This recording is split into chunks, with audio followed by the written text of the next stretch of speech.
Dangerous Assignment, transcribed starring Brian Donlevy as Steve Mitchell.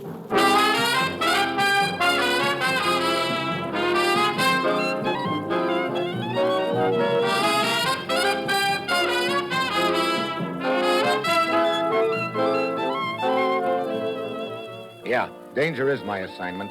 I get sent to a lot of places I can't even pronounce. They all spell the same thing, though, trouble. But when I walk into the commissioner's office, I don't realize that this assignment's going to wind up with my getting shot at.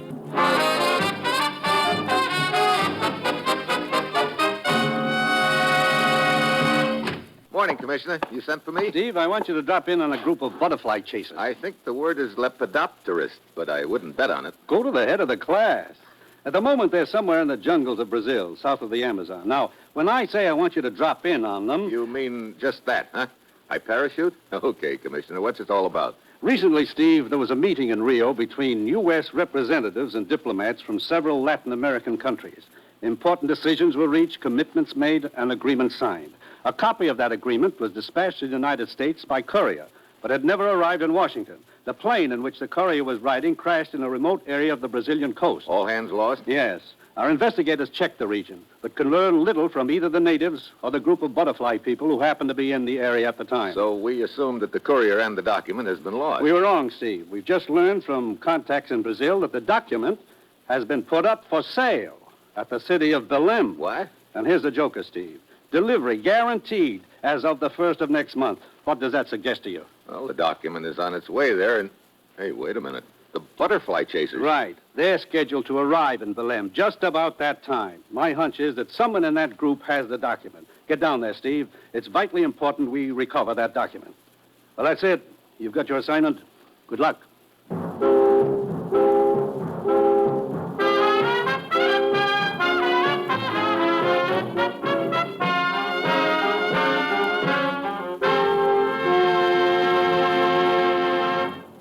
The National Broadcasting Company is presenting Dangerous Assignment, starring Brian Donlevy in the role of Steve Mitchell, colorful, two-fisted government agent. At all those places of the world where danger and intrigue walk hand in hand, there you will find Steve Mitchell on another Dangerous Assignment. Before we bring you tonight's Dangerous Assignment adventure, let me tell you about tomorrow's fine comedy on the NBC Radio Network. Yes, tomorrow you'll hear The Bob Hope Show and Fibber McGee and Molly. And Eddie Cantor will bring you his show business show. There's always entertainment when Fibber and Molly open wide the doors at 79 Wistful Vista. And tomorrow, from Palm Springs, California, Bob Hope will have Bing Crosby, Marilyn Maxwell, and Charlie Farrell as his special guests. And Eddie Cantor's show business show will present a program of Italian entertainers. Bob Hope, Fibber McGee and Molly, Eddie Cantor. Yes, hear all three tomorrow on NBC.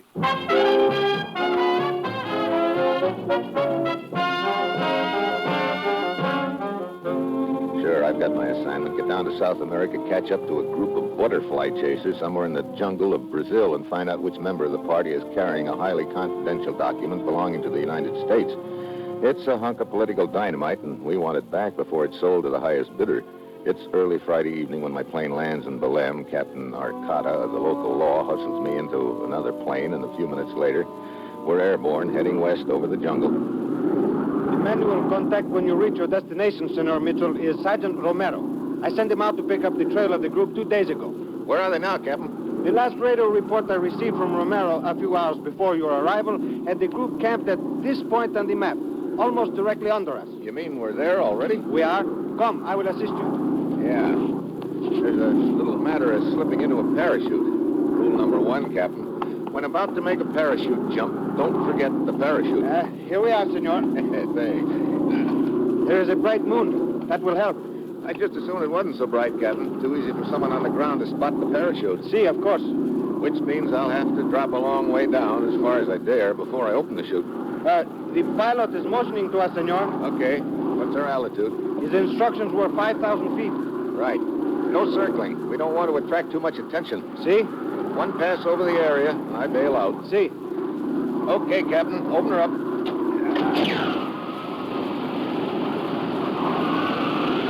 It doesn't take long to eat up 5,000 feet of space, especially when you drop most of the way with the chute closed.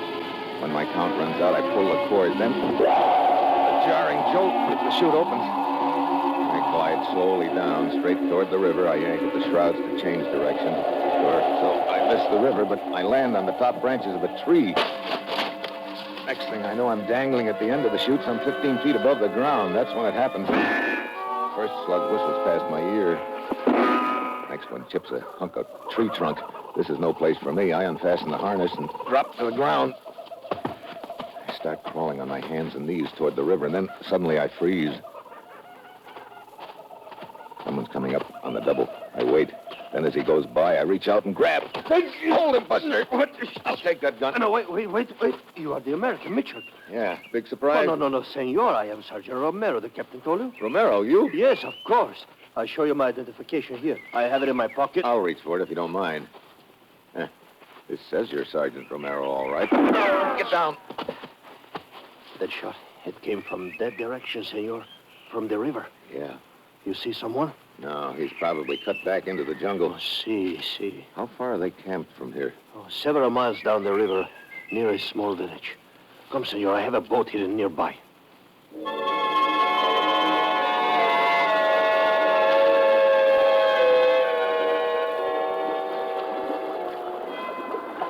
It is not far from here, Senor Mitchell. Just around the bend. How many of them are there in camp, Romero? There are 4. The leader, the one with gray hair, is Dr. Stanhope. And there are 2 assistants. One is called Hodges, and the other is Williams.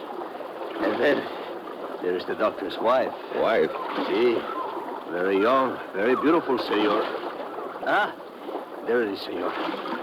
That clearing near the riverbank. Yeah, looks like someone sitting at a campfire alone. I think that it... See, that is Dr. Stanhope. Let's pull in the shore here, Romero. You better stay right here, out of sight for the time being. Stick with the boat and keep your eyes open. I'll be back. See.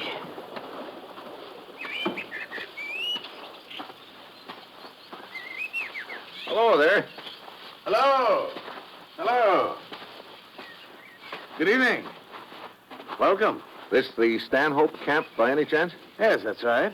Natives up the river mentioned that you were in the region. My name's Mitchell. Oh, I'm Dr. Stanhope. How do you do? Sit down, won't you? Thanks. Don't mind if I do.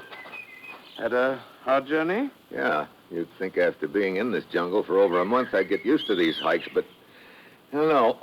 On a holiday, are you? Well, sort of. I'm soaking up some local color doing a book. Oh, really? I envy you. I always wanted to write, but never seemed to find the time. My work and all. Work? What sort of... Research. Butterfly chasers, you might call it. Oh? Traveling alone, Mr. Mitchell? No, my camp's not very far away. Oh. Going to be in the region for a while? It depends. Oh, that's my wife. Hello, darling. Have a nice stroll? Yes, dear, very nice. Sweet, this is Mr. Mitchell. How do you do, senor? Mrs. Stanhope? Mr. Mitchell's a writer. Soaking up a little local color, as he puts it. A writer. How interesting. By the way, darling, have you seen anything of Hodges? Hodges? Well, no. Well, I thought he might possibly be in the village. Well, I didn't go to the village. Oh.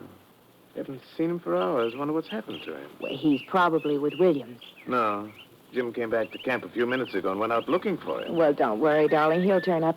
Now, if you don't mind, I think I'll go to my tent. I'm rather tired. Of course, my dear. Good night, Senor Mitchell. Good night, Mrs. Stanhope. Well, Doctor, I think I'll be moving along, too. Oh, must you really? I thought we might chat a little. Plenty of time for that in the morning. That is, unless you'll be pulling out. Yes, we had planned on leaving early. Might join forces with you. Tag along if you don't mind. I'm headed for Belém. You? We're also headed that way, Mr. Mitchell. Of course, you're welcome to join us. However, we sort of poke along, you know. We're in no hurry, and... Well, neither am I, Doctor. I'm in no hurry at all. Night.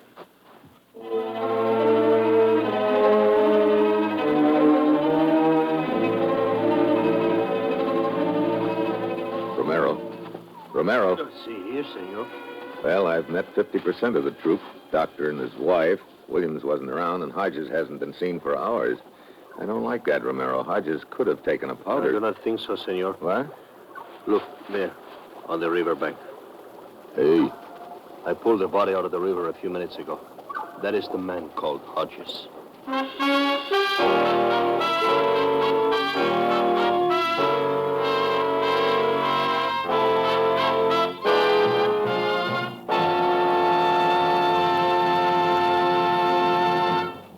In just a moment, Steve Mitchell will continue his dangerous assignment. We now bring you an important announcement for all Americans, particularly those of you who run your own business or are in a position to hire employees. This country is now engaged in a gigantic defense program which must be kept on schedule. There's no time to lose. To win, we've got to use every ounce of strength, industrial strength, in this contest to protect ourselves and the free world. That means we've got to give jobs, productive jobs, to all Americans. We've got to hire the handicapped. Thousands of handicapped persons, veterans and non-veterans alike, are ready, willing, and able to work.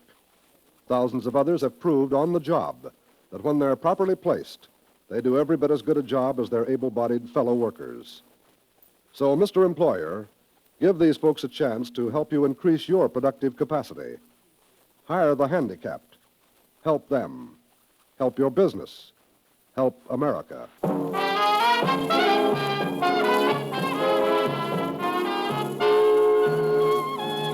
And now back to Dangerous Assignment and Brian Donlevy as Steve Mitchell.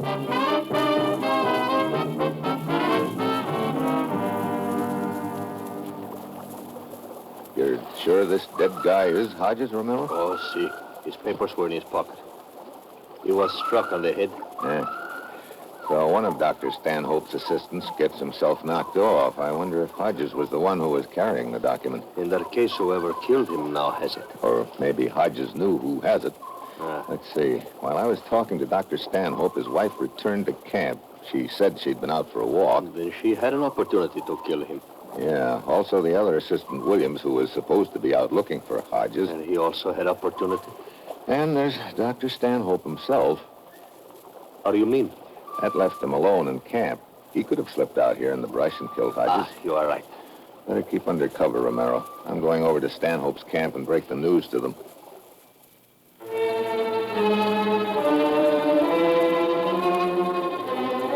Camp Williams, the other assistant, is there. I tell them I've stumbled across Hodges' body, and they're all properly shocked. We troop back to the riverbank so they can have a look at it. A thing like this is hard to believe, Mitchell. Pretty good friend of yours, huh, Williams? Guess you're the best. It's dreadful. Perfectly dreadful. Poor Hodges. Such a brilliant career suddenly cut off by a horrible accident like this. Accident? Of course, you see, Hodges couldn't swim. He was wandering along those rocks on the riverbank looking for specimens. Obviously, he fell and struck his head and rolled into the water. Isn't that what you'd make of it, Mr. Mitchell? Yeah, I guess so. Williams, what do you think? Dr. Stanhope's right about Hodges not being able to swim. Beyond that, I wouldn't know. I'm no detective. This poses a problem. Hodges' body will have to be taken to Belém, our destination. Somebody should accompany the body, I suppose. As leader of the group, it should be myself. I disagree, Dr. Stanhope. Why, Williams? Well, this expedition means a lot to you. I think you should continue your research. I'll take the body to Belém. No, I'm afraid I can't permit you to go, Williams. If I'm to continue my research, I certainly need your help. All right, you're the boss. In that case, perhaps I should go. You? I'm not needed here. Well, that's a pretty disagreeable job for a woman, Mrs. Stanhope, and a little dangerous traveling through the jungles like this. Yes, I quite agree with you, Mr. Mitchell. If I could make a suggestion. Oh, yes, by all means. There's nothing any of you can do for Hodges now. Why not let the natives take his body in?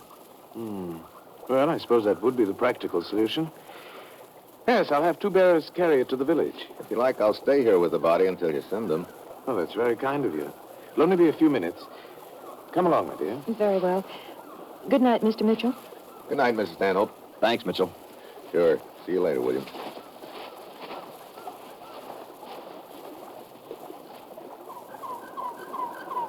Romero, See? Right here, Mitchell. you hear what went on? Oh, indeed. I was getting a little worried that one of them was going to get away from me. See. And what is your plan now? We move in closer and keep an eye on them the rest of the night.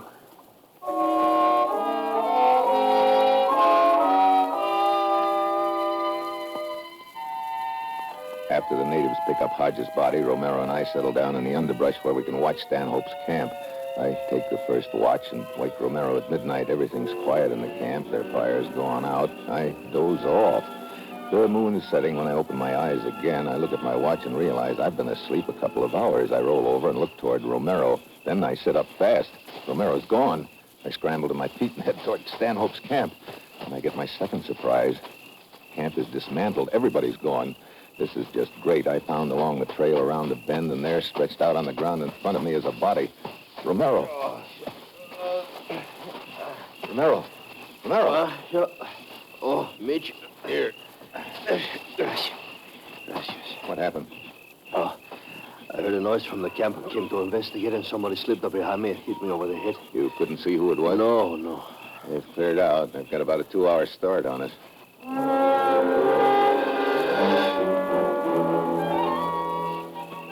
We must have gained on them substantially by now, Mitchell. Yeah. We've been traveling at a pretty good clip all morning. Get down! Yeah, we're getting close to them, all right. Could you tell where that shot came from? Over there at the left somewhere, I think. Can you see anyone? No. The underbrush this thick, it is not surprising. Whoever it was could be some distance away by now. Yeah, no. Hold it. What is it? Flash of white over there in the far edge of that clearing. Hey, it's Mrs. Stanhope. Ah, see. Walking through the clearing. And now into the underbrush again. What do you know? But she's not carrying a gun. She could have ditched it. She seemed to know where she's going. Probably to their new camp. Come on, we'll follow her.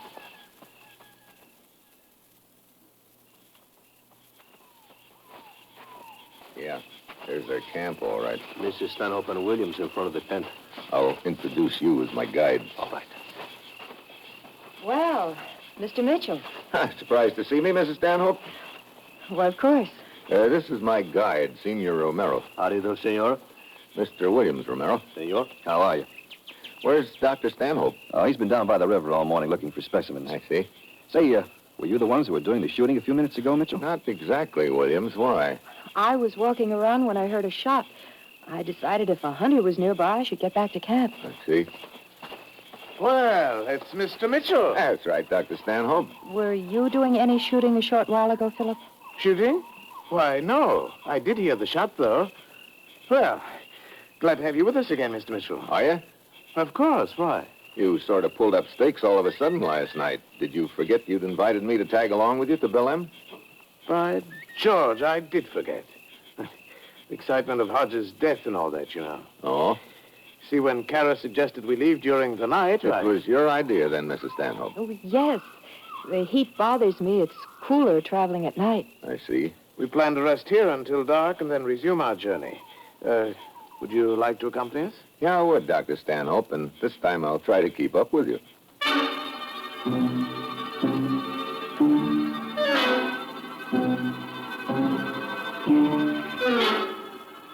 The afternoon drags on. Toward sunset, Dr. Stanhope goes into his tent to rest up for the trip after dark. Williams is working with a few butterfly specimens. Mrs. Stanhope goes down by the river for his smoke.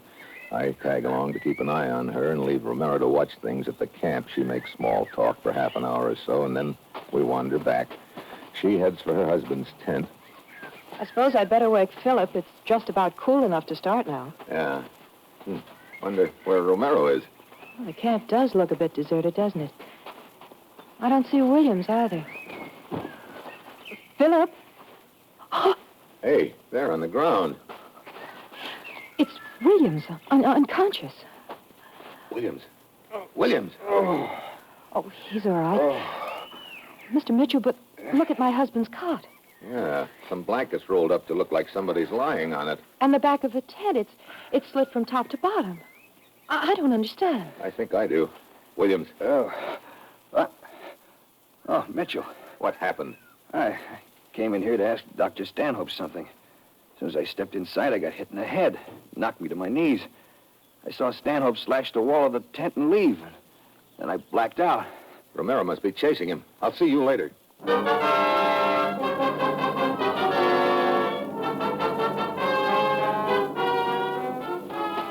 I take off from the back of Stanhope's tent and start crashing through the brush. Then, all of a sudden, I stop. Something which I noticed on the table in Stanhope's tent and didn't pay any attention to suddenly registers. Stanhope's knife in its sheath. I double back fast. Sure enough, there's another trail leading through the brush in the opposite direction from Stanhope's tent. I follow it. I can hear somebody ahead of me, then the noise stops. I stop too, but not soon enough. He's in behind me with a gun. Don't move, Mitchell. Hello, Williams. You're a pretty smart boy. How'd you tumble to the fact that I was lying? You said Stanhope slashed the tent, but I remembered seeing his knife still inside, in its sheath. I doubt if he'd have used it and then replaced it, he'd have been in too big of a hurry. You staged the whole deal to take me off your trail and give you a head start. Bright boy. How'd you get Stanhope out of the way? It was simple. I told him you and Mrs. Stanhope had taken off together. He charged down along the river like a bull. With Romero after him. Pretty neat, Williams. I guess that makes you the boy with the document, but what about the dead guy, Hodges? Where'd he fit in? Well, it started out as a two-way split. I decided to change things. I see. Okay, Mitchell, we're still a little too close to the camp. Start walking.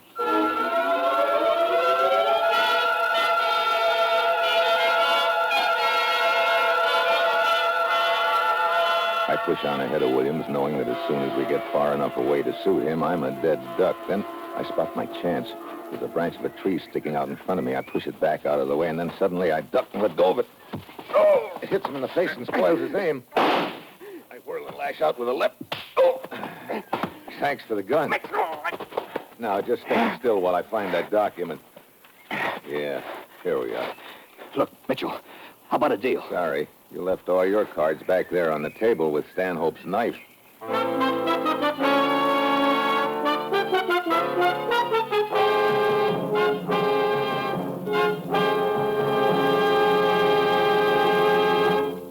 Our star, Brian Donlevy, will return in just a moment. Let me tell you about tomorrow's fine comedy on the NBC Radio Network. Yes, tomorrow you'll hear The Bob Hope Show and Fibber McGee and Molly, and Eddie Cantor will bring you his show business show.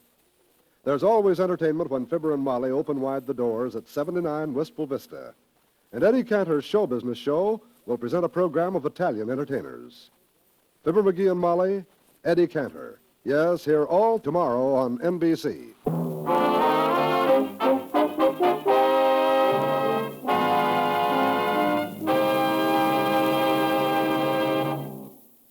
Next week, Havana, a beautiful place to get killed. That will be Steve Mitchell's dangerous assignment next week.